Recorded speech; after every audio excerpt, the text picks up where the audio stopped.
Hi guys! I'm back! So for today's video mga mi, samahan niyo ulit akong adding in my life as an FM2 student na walay pasok! So pero nagmamadali pa nga ako dito mga mimo ko. Ayan, kasi akala ko malilit na naman ako kasi anong oras na ako niya nagising. Medyo ang sarap kasi natulog dito sa dorm guys, napakalamig tapos tahimik kaya mapapasarap talaga ng tulog mo. Nag-aayos pa nga ako dyan mga mimo ko, tapos ayan binibilisan na natin kasi nga akala natin malilate tayo. Lagi na lang nalilate kasi.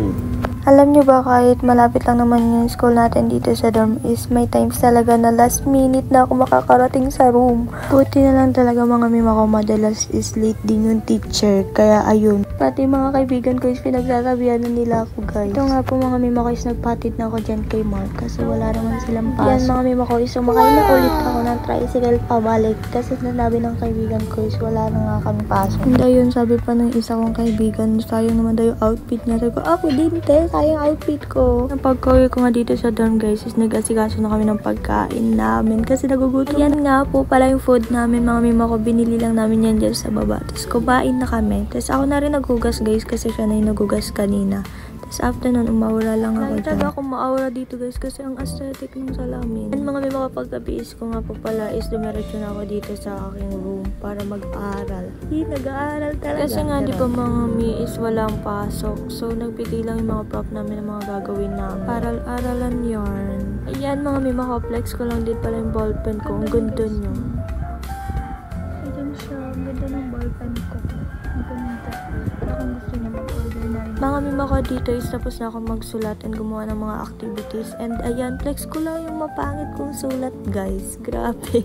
Mapangit daw. Stick kasi yung prof namin sabi dapat maganda daw yung sulat namin. Tulog rin pala ako guys after ko magsulat kasi nakakantok talaga nun. And ayan, pagkagising ko nakita ko si kuya nag-ugas. Kaya nga muna ako dyan guys saglit. Tapos tignan nyo to. Yun. Ano namang nang-aasar talaga? Tinignan mo na yung camera bago harangan. Charot. Yun, nakalimutan pala namin guys kanina na i-unbox yung mga gusto nga po palang umorder mga mi. Nasa showcase ko na to. After na namin mag-unbox mga mi guys, tumambay na ako dyan sa dorm. Nag-jamming na rin muna kami dyan guys habang waiting sa food. Ito nga po pala yung food namin for tonight guys. Ayan nga po isa namin ka-dormmate guys. So, kunyari pamaya sa camera pero gusto rin mga mima ko is kakain na rin kami ng dinner. And yung iba lang guys is hindi kumakain ng nag-adjust nga lang po pala ako dito mga mi kasi nakita ko hindi pala kita yung jowa ko. And ayan mga mima ko, after namin kumain, ayan ang kaganapan. Si Mike na yung naghugas guys kasi sinisipag siya tonight. At dito mga mi, umawala na naman si Ava mong kita niyo. Sipag niya. Ang sipag niya talaga. Ito lang yan sa dorm guys. Try nga ako dito mag-push up guys kaso di ko na pala kaya. Yan after ko makipagkulitan sa kanila mga mima ko is naligo na rin ako. Kailangan natin mag-half bath kasi ang cut nga po pala mga mima ko is nagpe-prepare na ako rito para matulog. Para patulog na maaga. Charot. At kung napapansin nyo nga po mga mima ko is lagi talaga akong nakamedyas dito sa dorm. Kasi nakakaya naman pagka ano yung paa mo. Tapos saka carpet pa diba? Grabe. Konting pasilip na rin nga po pala sa friend ko dito guys. Ang ganda niya. And yan, nagpasuklay lang ako dyan kay Mark.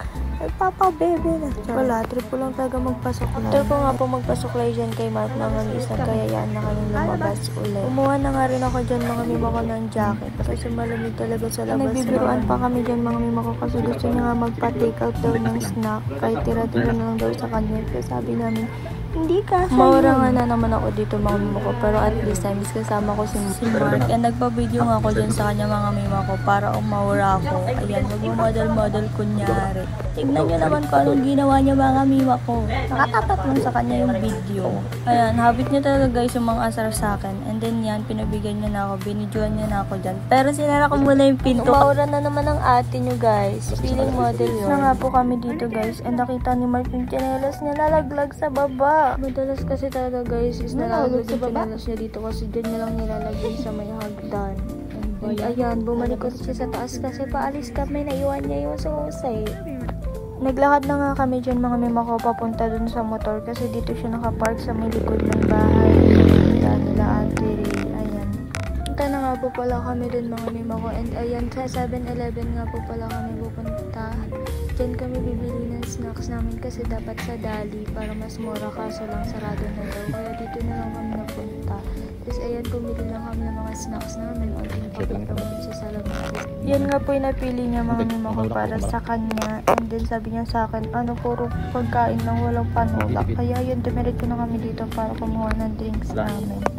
Tapos pinagtitripan niya pa talaga ako dito guys. Pinipili niya pa ako ng Sondro. Na bad trip tuloy si Madam Charot. Hindi talaga makukompleto yung araw niya guys. Hindi ako aasarin.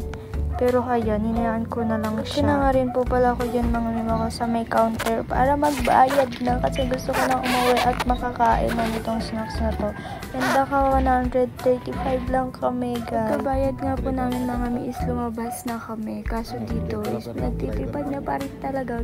Gawin na pero hindi pa rin talaga mawawala sa kanya yung kolokohan niya. Tapos ayan mga mima ko, nakita namin yung peryahan na open pa. So dumiretso kami doon para mag-ask kung meron pa bang pwesto na pwede. And then, dumiretso na rin kami pa uwi. Naglalakad na nga po ako dyan guys, papunta sa dorm. Ayan, dito na nga rin po kami nag-decide na kumain kasi wala na kami mapwestuhan doon. Napakyat pa talaga sa camera ang OAT. And then yan, mga mimo ko, pagdating namin, gising pa pala yung iba namin ka-dorm. Tapos niyaya na rin namin sila kumain.